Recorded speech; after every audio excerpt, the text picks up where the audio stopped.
Okay, so I've had some interest in blockchain for a while, probably since I was in high school and kind of took an interest in Bitcoin.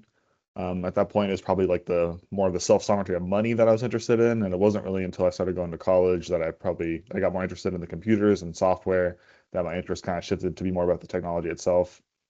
I studied software engineering at San Jose State here in the Bay Area and started to really take an interest in security and distributed systems and things like that.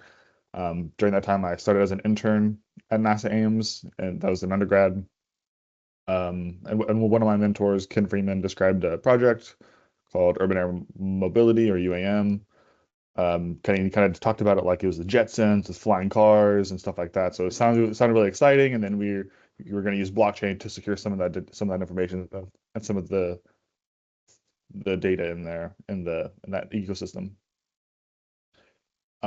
So I was pretty much kind of just told to go get familiar with blockchain and this specifically Hyperledger Fabric, this specific framework created by the Hyperledger Foundation. It's an open source blockchain framework for making permission blockchains.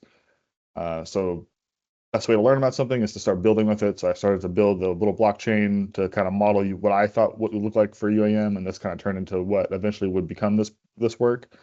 Um, and then once I graduated from undergrad, I came on as a civil servant full time, continued to go to school for my master's. And then during that time, we ended up publishing a couple papers, one in SciTech 2022 that was kind of on how we could use blockchain and UAM to store this information about flight plans and telemetry and maybe personnel information and vehicle information and things like that. And then another paper in 2024 in aviation that was how did we build this system to simulate this blockchain network that we had developed previously.